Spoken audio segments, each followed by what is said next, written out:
Yellow bench Tamil வியூவர்ஸுக்கு வணக்கம். இது நம்ம ஷோ ரீல் இல்ல ரியல். ஆக்சுவலாக நம்ம ஷோவை பார்க்குற ரெகுலராக பார்க்குறவங்க எல்லாருமே தெரியும் நம்ம எதை பற்றி பேசுவோம். சுவாரஸ்யமான தகவலாக இருக்கட்டும், சினிமா அப்டேட்ஸாக இருக்கட்டும். ரீலாக இல்லாமல் ரியலாக, அதாவது உண்மையை உடச்சு தான் சொல்லுவோம்னு அவங்களுக்கே தெரியும். மண்டே பொழந்து உடச்சு சொல்லுவோமா? நம்ம நேருக்கு நேரம் தான் சொல்லுவோம். ஷோக்குள்ள போயிடலாமா? போயிடலாம் கண்டிப்பாக.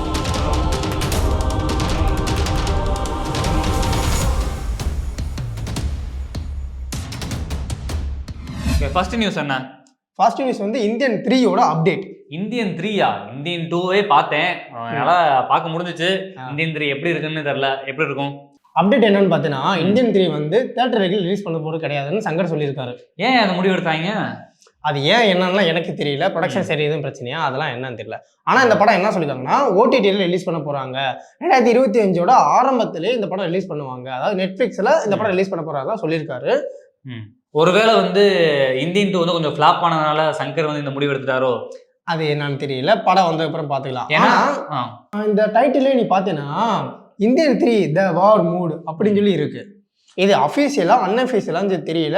நிறைய மீம் பேஜஸ்லயும் இன்ஸ்டால இருக்க பெரிய பெரிய பேஜஸ்லயும் பார்த்தீங்கன்னா இந்தியன் 3 த வார் மூட் அஃபீஷியலி ஓடிடி ரிலீஸ் அப்படின்னு போட்டிருக்காங்க. ஒருவேளை வந்து நம்ம இந்தியன் 2 கிளைமேக்ஸ்லேயே பார்த்துருப்போம். படம் முடிஞ்சதுக்கு அப்புறம் வந்து காய்ச்சல் இருக்கட்டும், கொஞ்சம் சண்டை போடுற மாதிரி 1800 இந்தியா இருக்கும் பிரிட்டிஷ் இந்தியால. அங்க நடக்கிற கதைக்களம் மாதிரி வந்து காமிச்சிருந்தாங்க. ஒருவேளை வந்து இந்தியன் 1ஓட ப்ரீக்வல் மூவியா தான் வந்து இந்தியன் 3 இருக்கும்னு நிறைய பேரால் சொல்லப்படுது. பார்ப்போம். ஏன்னா வந்து 22ஆம் தேதி வந்து ராம் சரண் நடிப்புல அதே சங்கர் சார் டைரக்ஷன்ல வந்து கேம் சேஞ்சர் படம் ரிலீஸ் ஆக போகுது. ஒருவேளை கேம் சேஞ்சர் வந்து எப்படி ஹிட் அடிக்குதா ஃபிளாப் அடிக்குதான்னு தெரியல. ஒருவேளை கேம் சேஞ்சர் வந்து ஹிட் ஆச்சுன்னா மேபி இந்தியன் 3 வந்து தியேட்டர் ரிலீஸ் ஆகிறதுக்கு ஒரு சான்ஸ் இருக்குன்னு எனக்கு தோணுது. உங்களுக்கு என்ன தோணுது கமெண்ட்ல சொல்லுங்க. அது மட்டும் இல்லாம இந்தியன் 3 படம் வந்து எப்ப ரிலீஸ் ஆகுன்னு சொல்லிட்டு உங்களுக்கு என்ன ஐடியா இருக்கு? ஏன்னா ஜூன் மாசம் தக்லைஃப் படம் ரிலீஸ் ஆக போகுது. கமல்ஸோட தக்லைஃப் படம் ரிலீஸ். அந்த டயத்துல இந்த படம் ரிலீஸ் பண்ண மாட்டாங்க. ஒன்னு 2025 ஆரம்பத்திலயோ 2025 கடைசியிலயோ ரிலீஸ் பண்ண வாய்ப்புகள் இருக்கு. கண்டிப்பா அந்த படம் எப்ப ரிலீஸ் ஆகுது, கேம் சேஞ்சர் படம் ரிலீஸ் ஆகி வரட்டும். இந்த வருஷம் எண்டுக்குள்ள கன்ஃபார்ம் சொல்லுவாங்க. பொறுத்திருந்து பார்க்கலாம். இப்ப நீ வந்து உலக நாயகனை பத்தி ஒரு அப்டேட் சொன்ன. நான் வந்து நம்ம உள்ளூர் நாயகனை பத்தி ஒன்னு சொல்ல போறேன். சொல்லுங்க. தளபதி தான். தளபதி என்ன? தளபதி 69 அப்டேட்டா? தளபதினா அந்த தளபதி கிடையாது. இதுவும் தளபதி படம். நமக்கு எல்லாமே தெரியும். தலைவர் படம் அப்படி சொன்னாதானே எல்லாரும் தெரியும். தலைவர் படம், தளபதி படம். என்னன்னா ரீசெண்டா தான் வந்து தலைவரோட பர்த்டே முடிஞ்சு. ஆமா, 12/12/2025 முடிஞ்சா. அப்ப வந்து தளபதி படத்தை வந்து ரீ ரிலீஸ் பண்ணிருந்தாங்க ஒரு செலிப்ரேஷனுக்காக.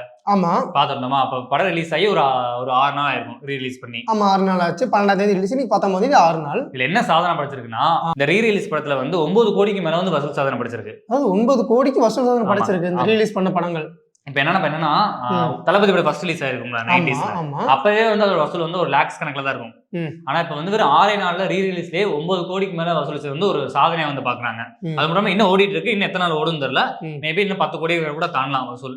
ஆனா இதுல நம்ம என்ன மக்கள் சொல்றாங்கன்னா வந்து ரீ ரிலீஸ் பண்ணதெல்லாம் ஓகே, ஆனா அந்த படத்தோட குவாலிட்டி இருக்குல்ல, நம்ம 90ஸ்ல எப்படி தியேட்டர்ல பார்த்தோமோ அதே மாதிரி இப்பயும் இருக்கு. வேற எதுவும் கலெக்ஷன் பண்ணல, ஆடியோ லெவல் எதுவும் வந்து எடிட் பண்ணல. எப்படி ஆடியோ லெவல் அப்ப 90ஸ்ல இருந்துச்சோ அதே மாதிரி வந்து இப்பயும் இருக்கு. இப்ப இருக்கிற ஆடியோ லெவல் பார்க்க, அதாவது எனக்கு என்ன தோணுதுன்னா, இந்த படம் ஓடிடி இருக்கு பத்தியா, அந்த படத்தை டவுன்லோட் பண்ணி ஓட்டிட்டாங்களோ என்ன சொல்றான் பாருங்க, தெரியல. டெவலப் பண்ணாம அப்படி ஓட்டிட்டாங்க போல. இது மட்டும் தான் வந்து மக்கள் கிட்ட கொஞ்சம் குறையா பார்க்கப்படுச்சு தவிர மற்றபடி எல்லாருமே வந்து என்ஜாய் பண்ற மாதிரி வீடியோஸ் எல்லாம் வந்து அந்த காட்டு கோயில பாட்டுக்கெல்லாம் வந்து நல்லா என்ஜாய் பண்ற மாதிரி சோசியல் மீடியாஸ்ல நல்லா ட்ரெண்ட் பண்ணிட்டு இருந்தாங்க. கண்டிப்பா இளைஞர்களுக்கு ரொம்ப பிடிச்சிருந்துச்சுன்னு நினைக்கிறேன். ஏன்னா நிறைய பேர் வந்து அந்த நண்பன் பாட்டு செம்மையா வைப் பண்ணாங்க. வாட்ஸ்அப் ஸ்டேட்டஸ்ல வச்சுட்டு இருந்திருப்போம். இது வந்து தியேட்டர்ல பார்க்கும்போது எல்லாருமே நல்லா சிறப்பா என்ஜாய் பண்ணாங்க. மேலும் வந்து நிறைய ரீலீஸ் பண்ணலாம் வந்து எல்லாம் வைப் பண்ணணும்னு சொல்லிட்டு நம்ம எதிர்பார்க்கிறோம். கண்டிப்பா. சரி, நீ தளபதி படத்தை பத்தி சொன்ன, நான் தளபதி பத்தி சொல்லவா? தளபதி பத்தி T69 படத்தை பத்தி அப்டேட்லாம் இல்ல. அதாவது கீர்த்தி சுரேஷோட மேரேஜ் வந்து இப்ப நடந்து முடிஞ்சா. ஆமா, ரீசெண்டா முடிஞ்சு. அங்க வந்து விஜய் சார் போய் போட்டோ எடுத்திருந்தாங்களா, மாப்பிள கூட தான் போட்டோ எடுத்துக்கேன்னு சொல்லிட்டு, ஏன் கீர்த்தி சுரேஷ் கூட போட்டோ எடுக்கல, பொண்ணு மாப்பிள கூட போட்டோ எடுக்கலன்னு சொல்லிட்டு நிறைய பேர் கான்ட்ரவர்சி கிளப்ப ஆரம்பிச்சிட்டாங்க. இப்ப என்ன பண்ணிருக்காங்கன்னா, கீர்த்தி சுரேஷ் மேம் வந்து என்ன பண்ணிருக்காங்கன்னா, விஜய் சார் கூட போட்டோஸ், அதாவது பொண்ணு மாப்பிளை ஒன்னா இருக்க மாதிரி போட்டோ, விஜய் சார் இருக்க மாதிரி போட்டோஸ் வந்து ரிலீஸ் பண்ணிருக்காங்க. அதாவது ட்விட்டர் பேஜஸ்ல அவங்க ஆஃபீஷியலா ரிலீஸ் பண்ணிருக்காங்க. நெஞ்சார்ந்த நன்றிகள் இந்த மாதிரி சொல்லி ரிலீஸ் பண்ணிருக்காங்க. அதே அப்ப நீ என்ன சொல்றேன்னா, கான்ட்ரவர்சி கிளப்பின ஆட்களுக்குலாம் வந்து ஒரு பதிலடி மாதிரி கொடுத்துருக்காங்க. ஆமா, இதுல தளபதி சார் வந்து இப்படி கை வச்சிருக்காரு. அதாவது பொண்ணு மாப்பிளை பிடிச்ச மாதிரி இப்படி கை வச்சிருக்காரு. ஆசீர்வாதம் பண்றாரு. ஆசீர்வாதம் பண்ணுவேன். அதாவது எனக்கு அந்த போட்டோ பார்த்தா என்ன தெரியுமா தோணுச்சு, நல்லா இருப்போம் எல்லாருமே நல்லா இருப்போம், கான்ட்ரவர்சி கிளப்பாதீங்க அந்த மாதிரி சொல்லுச்சு. அந்த மாதிரி ஒரு சொல்றாரு போட்டோ பார்த்துட்டு. சரி, ஓகே. கல்யாணத்துக்கு வந்ததுக்கும் வந்து கீர்த்தி சுரேஷ் வந்து கொஞ்சம் நல்லா ஹாப்பியா இருந்திருப்பாங்க. ஏன்னா வந்து தளபதி கூட நிறைய படம் நடிச்சிருக்காங்க, 2-3 படம். கீர்த்தி சுரேஷும் வந்து தளபதி அவர்கள் தன்னோட மேரேஜுக்கு வந்ததுக்காக ரொம்ப சந்தோஷப்பட்டாங்க. அதுவும் தெரிவிக்கிறதா வந்து நிறைய டெக்ஸ்ட் மெசேஜ் எல்லாம் வந்து போட்டுருந்தாங்க. என் கல்யாணத்துக்கு வந்த எல்லா திரைப்படங்களுக்கும் நன்றின்ற மாதிரிலாம் சோசியல் மீடியாஸ்ல வந்து போஸ்ட் போட்டுருந்தாங்க. அதையும் நம்ம பார்த்தோம்.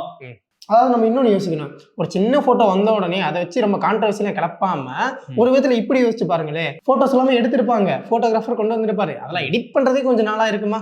ஓ இப்போ எடிட் பண்ண, அதாவது போட்டோகிராஃபர் வந்து கீர்த்தி சுரேஷுக்கு போட்டோ அனுப்ப லேட் ஆயிடுச்சு, அதனால லேட் ஆயிடுச்சுன்னு சொல்லலாம். ஏன்னா ஒரு போட்டோவா 2 போட்டோவா ஆயிரக்கணக்கான போட்டோஸ் எடுப்பாங்க, எல்லா போட்டோ அனுப்பணும் சொல்றானுங்க. நான் ஒரு ரீசன் சொல்றேன்ப்பா, இந்த போட்டோ இப்பதான் ரிலீஸ் பண்றாங்களே, ஏன் அன்னைக்கே ரிலீஸ் பண்ணலையே அப்படின்னு சொல்லிட்டு. அன்னைக்கு எடுத்தது வேணா போன் எடுத்த போட்டோவா இருக்கலாம், உடனே ரிலீஸ் பண்ணிடலாம். இந்த போட்டோ கேமரா எடுத்த மாதிரி இருக்கு, ஏன்னா நான் ஒரு போட்டோகிராஃபர், அதனால எனக்கு தெரியுது.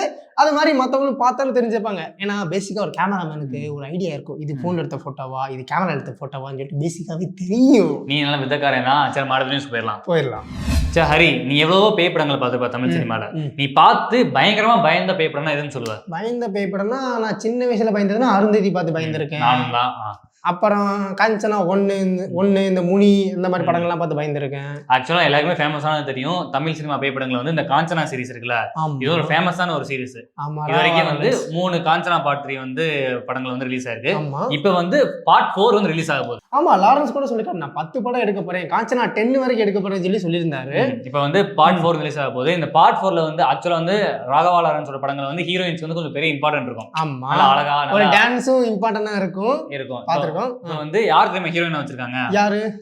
பூஜா ஹெட்டே இருக்காங்கல்ல. பூஜா ஹெட். ஆமா, இப்ப தளபதி 16 வந்து பண்ணிட்டு இருக்காங்க. ஆமா, இதோட அடுத்த படமா வந்து இந்த காஞ்சனா 4ல வந்து அவங்க இணையறாங்க. முக்கியமான ரோலா இருப்பாங்க. ஒருவேளை பேயா இருக்கிறாங்களா இல்ல வந்து நார்மல் ஹீரோயினா இருக்காங்களான்னு வந்து படம் ரிலீஸ் ஆனதுக்கு அப்புறம் தான் நமக்கு தெரியும். எனக்கு தெரிஞ்சு ராகவா லாரன்ஸ் சார்னா ஸ்டார்டிங்ல ஒரு குத்து சாங்க போட்டு விட்டு அதுக்கடுத்து பேயை உள்ள கொண்டு வந்துட்டு அதுக்கடுத்து பேயை உருவாக்கி அப்புறமா இன்னொரு டான்ஸை போட்டுருவாரு. அப்புறம் ஒரு பயங்கரமான ஒரு பூஜா ஹெட்டேவை வந்து நம்ம பாக்குறதுக்கு வாய்ப்புகள் அதிகமா இருக்கு. பாத்துடலாம்.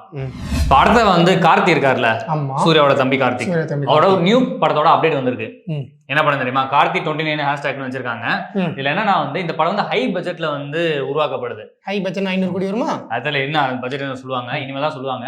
என்னன்னா டைரக்டர் தமிழ் இருக்காருல்ல, அவர் தான் வந்து இந்த கார்த்தி 29ஓட படத்தை வந்து இயக்குறாரு. அது மட்டும் வந்து போஸ்டர்ஸ் ரிலீஸ் பண்ணிருக்காங்க. என்னன்னா ஒரு ஸ்கெட்ச் பண்ண ஒரு கப்பலோட போஸ்டர் வந்து ரிலீஸ் பண்ணிருக்காங்க, ஹேஷ்டாக் கார்த்தி 29.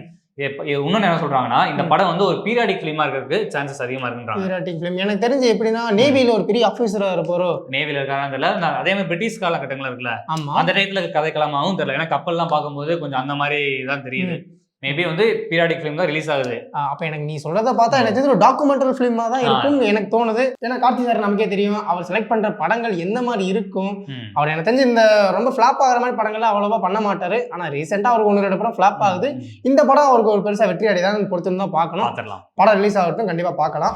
நம்ம சேனல் நம்ம பேசிருப்போம் 22 இயர்ஸ் ஆஃப் திரிசாயிசம்னு. ஆமா, பேசியிருந்தோம். அது வந்து நிறைய அவங்களோட முக்கியமா நடிச்ச படங்கள்லாம் சொல்லியிருப்போம், அவங்க ஐகானிக் மூவிஸ்லாம். அதுல ஒண்ணுதான் வந்து அபியும் நானும். இப்ப என்னன்னா அபியும் நானும் ரிலீஸ் ஆகி 16 வருஷம் ஆயிருக்கு. 11 வருஷத்துக்கு முன்னாடி 16 இயர்ஸ் ஆஃப் அபியும் நானும். ஏன்னா திரிசாக்கு வந்து முக்கியமான படம். இந்த படத்தை வந்து செலிப்ரேட் பண்ணிட்டு இருக்காங்க. ஏன்னா ரிலீஸ் ஆகி 16 வருஷமா ஆச்சு. இதுவும் ஒரு நல்ல படம் தான், பாக்குறதுக்கு ஒரு ஃபீல் குட்டான படமா தான் இருக்கும்னு சொல்லிட்டு திருப்பி வந்து சோசியல் மீடியாஸ்ல வந்து ஷேர் பண்ணிட்டு இருக்காங்க. சரி, நீ திரிசா மேம் பத்தி சொல்லிட்ட, தளபதி பத்தி ஒண்ணு சொல்லவா? இப்ப பார்த்தாலும் தளபதி தவிர எதுவுமே கிடையாதா? தளபதினாலே கண்டென்ட் தான். என்ன கண்டென்ட்? காதலுக்கு மரியாதை படம் தெரியுமா? ஆமா, நம்ம சாலினி மேம் சேர்ந்து எடுத்தது. ஆமா, அந்த படம் ரிலீஸ் ஆகி இதோட 27 வருஷம் ஆச்சு. 27 வருஷம் ஆச்சா? ஆமா, நம்ம இருக்கிறதுக்கு முன்னாடி கொஞ்சம் 4 வருஷம் முன்னாடி ரிலீஸ் ஆச்சு. அந்த படம் நல்லா ஹிட், பாடல்லாம் நல்லா வந்து பெருசா ஹிட் ஆயிடும். பாடல்கள். ஏன்னா சன் மியூசிக்ல வந்து பாட்டா நம்ம கேட்டுருப்போம் அந்த படத்தோட பாட்டுலாம். சோ அந்த படம் ரிலீஸ் ஆகி 27 வருஷம் ஆச்சுன்னா வந்து டக்குன்னு போன மாதிரி இருக்கு. சரி பாப்போம், நமக்கு வயசாகுதுப்பா. வயசாகுது. சரி, இது ஒரு பக்கம் இருக்கட்டும். இன்னொன்னு சொல்லவா? என்ன? ஒரு 2 படம் தீபாவளிக்கு ரிலீஸ் ஆன படம் ஓடிடில ரிலீஸ் ஆயிடுச்சு, பெரிய வரவேற்பு அடிச்சிச்சு. அதுல ஒரு படம் 300 கோடி கிளப்ல சேர்ந்துருச்சு, ஒரு படம் 100 கோடி கிளப்ல சேர்ந்துருச்சு. அந்த படம் ரிலீஸ் ஆகி இதோட 50 நாள் ஆச்சு. ஆனா இன்னுமே 1-2 தேட்டர் ஓடிட்டு தான் இருக்கு. முதல்ல ஒரு படம் வந்து 100 நாள் 150 நாள் ஓடும், அப்பதான் வந்து ஹிட்னு சொல்லுவாங்க. ரீசெண்ட் டேஸ்ல பார்த்தோன்னா ஒரு படம் ஒரு வாரம் 1 நாள்லயே வந்து ஹிட் ஆச்சு. இப்ப இந்த படங்கள்லாம் இப்ப வந்து 50 நாள் ஓடுன்றது ரொம்ப பெரிய விஷயம். அது தீபாவளிக்கு ரிலீஸ் ஆன 2 படங்கள், ஒரு படம் 50 நாள் ஓடிடில ரிலீஸ் ஆயிருச்சு, இருந்தாலுமே தேட்டர்ல ஓடிட்டு இருக்கு. அந்த அளவுக்கு வந்து அந்த படம் வந்து அவ்வளவு நல்லா இருக்குன்னு இதுல இருந்தே தெரியுது. இந்த மாதிரி படங்கள்லாம் வந்து மக்கள் சப்போர்ட் பண்ணுவாங்கன்றது இதுல நம்ம புரிஞ்சுக்க முடியுது. சரி, நம்ம உள்ளூர் சினிமா பார்த்துட்டோம். உலக சினிமால ஒரு நியூஸ் வச்சிருக்கேன். உலக சினிமா ஹாலிவுட் ரேஞ்சில ஏதோ வச்சிருக்கேன். ஹாலிவுட் என்ன நியூஸ்? அதாவது நம்ம டிஸ்னி இருக்குல்ல, ஆமா, அவங்க வந்து ஒரு படம் ரிலீஸ் பண்ண போறாங்க. என்ன படம்? லிலோ ஸ்டிட்ச் அப்படின்னு. லிலோ அண்ட் ஸ்டிட்சா? ஆமா, இது ஒரு அனிமேட்டட் மூவி. ஓகே, ஓகேவா? இந்த படம் எந்த மாதிரினா, நம்ம மார்வல்ல வந்து க்ரூட்னு ஒரு கேரக்டர் இருக்குமா? ஆமா, ஐ அம் க்ரூட் மட்டும் தான் சொல்லிட்டே தான் இருக்கும். ஆமா, அந்த கேரக்டர் மாதிரி ஐ அம் க்ரூட் அப்படி சொல்லிட்டே தான் தெரியும். ஒரு ஜாலியான கேரக்டர், குழந்தைங்களுக்கு பிடிச்சது. ஓகேவா? அந்த கேரக்டர் மாதிரியே இது ஒரு பாண்டா மாதிரி இருக்கும் பார்க்க. ஓகேவா? ப்ளூ கலர் பாண்டா மாதிரி இருக்கும். நீ கதை பாரு. நான் ப்ரீவியஸ் படங்கள் உனக்கு லிங்க் அனுப்புறேன், தனியா உட்காந்து பாரு. சரியா? ஓடிடி தான் இருக்கு, தியேட்டர்ல டவுன்லோட் பண்ணி அனுப்ப மாட்டேன், ஓடிடி தான் இருக்கு, உட்காந்து பாரு. சரியா? அந்த படம் மாதிரி இந்த படம் ஒரு ஜாலியான கதை. அதாவது இந்த பாண்டாவோட சேட்டைகள், குறும்புகள் இந்த மாதிரிலாம் இருக்கும். அதெல்லாம் நம்ம பார்த்து தெரிஞ்சுக்கலாம். குழந்தைகளுக்கு ரொம்ப அருமையான படமே. நான் டிஸ்னி சொன்னாலே குழந்தைகளுக்கான படம் அப்படின்னு சொல்லிட்டு ஃபிக்ஸ் ஆகியிருக்காங்க. இந்த படம் வந்து 2025 மே 23 ரிலீஸ் ஆகுது. 2025 மே 23 ரிலீஸ் ஆகுது. அதுக்கு இப்பயே அப்டேட் விட்டாங்களா? ஆல்ரெடி படம்னாலே டேட் சொல்லிடுவாங்கப்பா. சரி, நம்ம வெயிட் பண்ணி நம்ம அந்த குடும்பத்தனத்தை வந்து என்ஜாய் பண்ணுவோம். சரி, அடுத்து வந்து என்னன்னா, அடுத்து ஒரு சோகமான நியூஸ் இருக்கு. என்ன நியூஸ்? ஏன்னா வந்து நம்ம படத்துல பார்த்துருப்போம், இந்த படம் கலகலப்பு படம் பார்த்துருக்கல? கலகலப்பு. அந்த படத்துல வந்து சந்தானம் வந்து காமெடியனா இருப்பாரு, கூட வந்து 4-5 பேர் காமெடியன்ஸா இருப்பாங்க. திமிங்கலம் அதெல்லாம் இருக்கணும். அவர் மட்டுமா காமெடியா? நீங்க படமே காமெடி படம் தானேப்பா. சரி, என்ன சொல்லு? அது திமிங்கலம் கேரக்டர் ஒருத்தர் நடிச்சிருப்பார்ல. ஆமா, நல்லா குண்டா இருக்கும். அவர் வந்து 67 வயசு ஆச்சு அவருக்கு. அதனால வந்து அவரோட சென்னையில பெரம்பூர் வீட்லயே வந்து இயற்கை மரணம் அடைஞ்சிருக்காரு. ஸோ இது வந்து சினிமா வட்டாரங்கள்ல வந்து ரொம்ப வந்து இரங்கல் செய்தியா வந்து போயிட்டு இருக்கு. அவருக்கும் நம்ம வந்து 2 நிமிஷம் வந்து மௌன அஞ்சலி செலுத்தலாம். கண்டிப்பா. இந்த ரீல்ன்ற சொல்ல வந்து நிறைய அப்டேட் சொல்லியிருக்கோம். இதெல்லாம் வந்து உங்களுக்கு சுவாரஸ்யமா இருக்கும்னு நாங்க நம்புறோம்.